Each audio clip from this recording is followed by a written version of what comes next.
হাজোৰ সুৰেন দাস মহাবিদ্যালয়ৰ স্বায়ত্তশাসিতৰ ৪৭ সংখ্যক প্ৰতিষ্ঠা দিৱস উদযাপন। কামৰূপ জিলাৰ হাজোৰ সুৰেন দাস মহাবিদ্যালয়ৰ স্বায়ত্তশাসিতৰ ৪৭ সংখ্যক প্ৰতিষ্ঠা দিৱস আজি উদযাপন কৰা হয়। তদুপলক্ষে ৰাতিপুৱা পতাকা উত্তোলন কৰে মহাবিদ্যালয়খনৰ অধ্যক্ষ ডক্টৰ হিৰণ্য কুমাৰ শৰ্মাই। ইয়াৰ পিছত স্মৃতি তৰ্পণ আৰু ভৱনদাতা প্ৰয়াত সুৰেন দাসৰ প্ৰতিকৃতিত মাল্যাৰ্পণ কৰা হয়। ইয়াৰ পিছত মহাবিদ্যালয়খনৰ মাধৱদ্বীপ ৰংগমঞ্চৰ প্ৰেক্ষাগৃহত মুকলি সভা অনুষ্ঠিত হয়।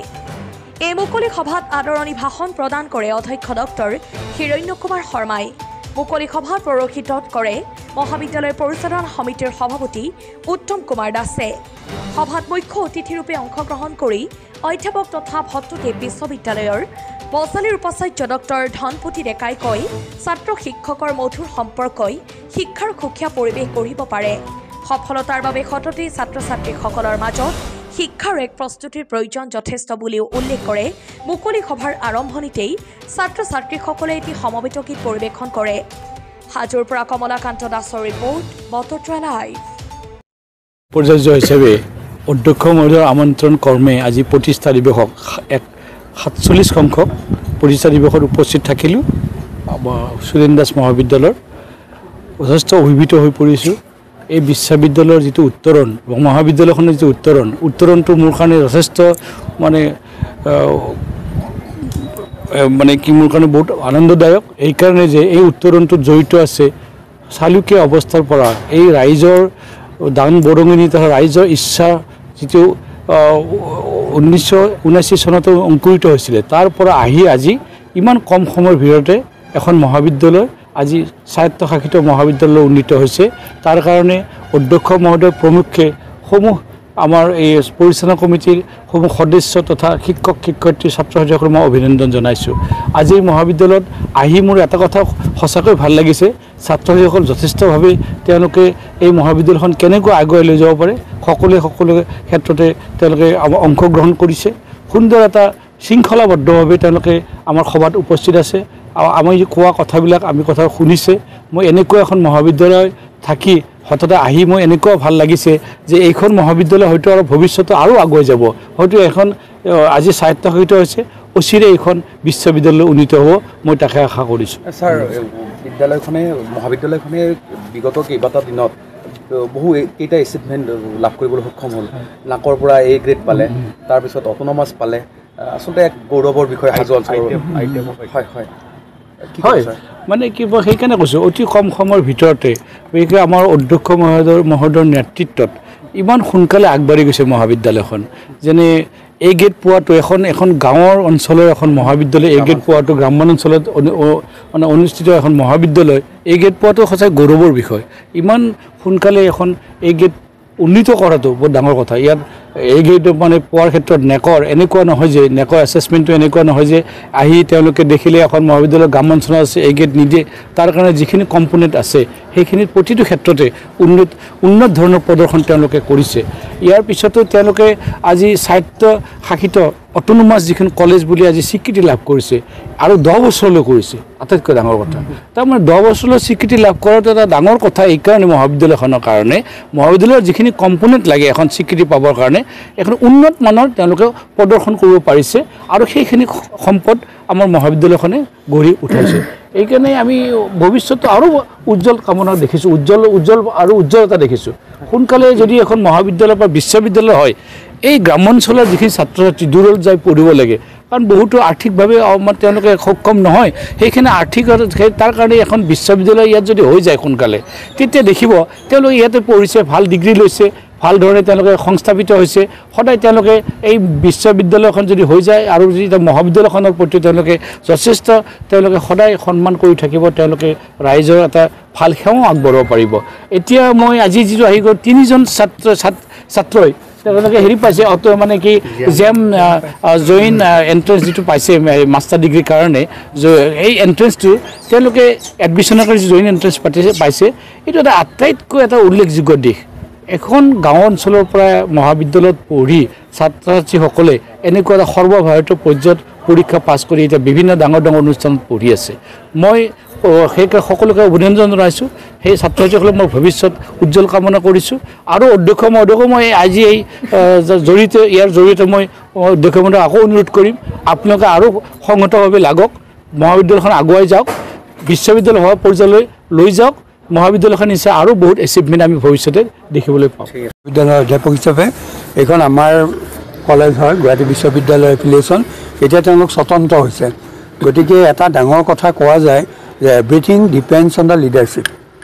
ইতিমধ্যে উপাচাৰ্য মহোদয়ে কৈছে যে লিডাৰশ্বিপটো বহুত ডাঙৰ কথা, আৰু শৰ্মা ডাঙৰীয়াৰ লিডাৰশ্বিপত মই একেবাৰে ৰেগুলাৰ ভিজিটৰ ইয়ালৈ, কিন্তু মই বহুত ডাঙৰ পৰিৱৰ্তন দেখিলোঁ।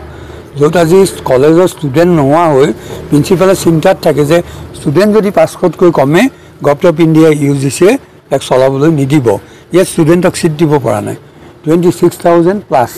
গতিকে তাতেই আপোনালোকে মিডিয়া বন্ধুসকলে গম পাইছে যে এইখনৰ গুৰুত্বটো কিমান আগবাঢ়িছে। এতিয়া তেওঁলোকে চব কৰিব পাৰিব, এইখন কলেজে নিজে কোৰ্চ বনাব পাৰিব, এখেতসকলৰ লগত কলেবৰেট কৰিব পাৰিব, ইণ্ডিয়াৰ বাহিৰতো বিশ্ববিদ্যালয়ৰ লগত কলেবৰেট কৰিব পাৰিব। ইয়াৰ মেনেজমেণ্ট বডি ইমান পাৱাৰফুল, যিগৰাকী আজি মোৰ ওচৰতে আছে, এখেতে প্ৰফেচাৰ ডক্টৰ উত্তম দাস, তেখেত গুৱাহাটী বিশ্ববিদ্যালয়ৰ ৰেজিষ্ট্ৰাৰ আছিল, IITৰ ৰেজিষ্ট্ৰাৰ আছিল, IIITৰ ৰেজিষ্ট্ৰাৰ আছিল। তেনেকুৱা এজন ব্যক্তিক ইয়াত সভাপতি হিচাপে পাইছে। ৰাইজৰ কি সহযোগ, আজি মানুহ থিয় হৈ আছে, আমি দেখিলোঁ মানুহ থিয় হৈ আছে।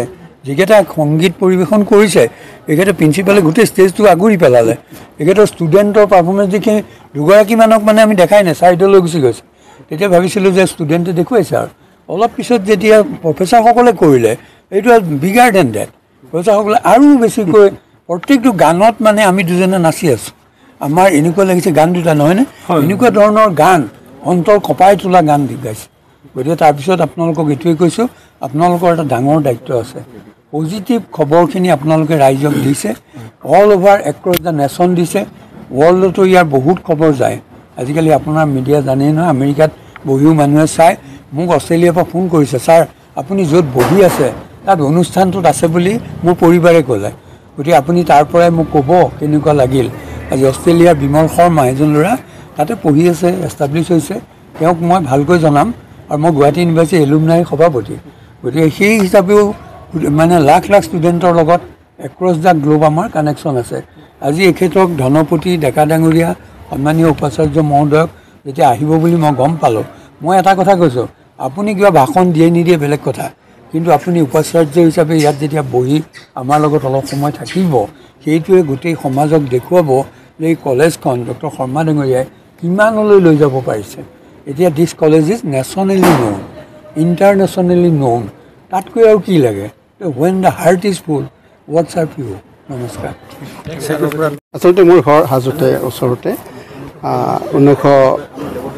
1979 চনত যেতিয়া এইখন এষ্টাব্লিছ হয়, তেতিয়া মই যদিও PG ষ্টুডেণ্ট আছিলোঁ, কিন্তু কলেজখনৰ কথা বা কলেজখনৰ ওপৰত চকু মোৰ আছিলে, কি কৰি আছে কি কৰি নাই।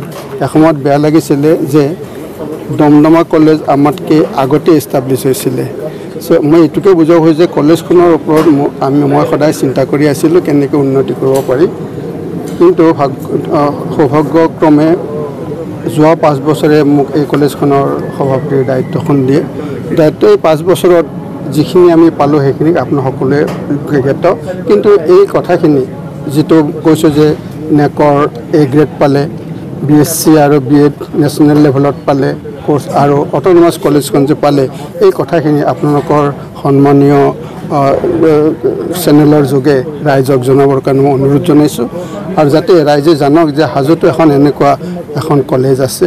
হাজো তীৰ্থনগৰীত এই কলেজখন এষ্টাব্লিছ হৈছে, আৰু এই কলেজখনৰ আমি ইতিমধ্যে কলেজখনে ক'ব নালাগে, ইয়ালৈ বহুত ছাত্ৰ আহিছে, বাহিৰৰ পৰাও আহিছে, আৰু সেইটো বজাই ৰাখিব লাগে। লগতে কলেজখনৰ চব মানুহ শুদ্ধ নহয়, চব মানুহ শুদ্ধ নহয়, দুই এটা সৰু সুৰা ভুল থাকিলেও সেইখিনি আপোনালোকক শুধৰাই দিবলৈহে মই অনুৰোধ জনাম, ৰাদাৰ দেন বেছি পাব্লিচিটি দি পেলাই শুধৰাই দিব লাগে যে আপোনালোকৰ এইটো অকণ ভুল হৈছে, শুধৰাই লওক। আমি আজি 46 সংখ্যক বৰ্ষ অতিক্ৰম কৰি 47 সংখ্যক প্ৰতিষ্ঠা দিৱস আজি দিনজোৰা কাৰ্যসূচীত আমি পালন কৰিছোঁ। আৰু আপোনালোকে দেখিছে ৰাতিপুৱাৰ পৰা আমাৰ বিভিন্ন অনুষ্ঠান সুকলমে পালন হৈছে।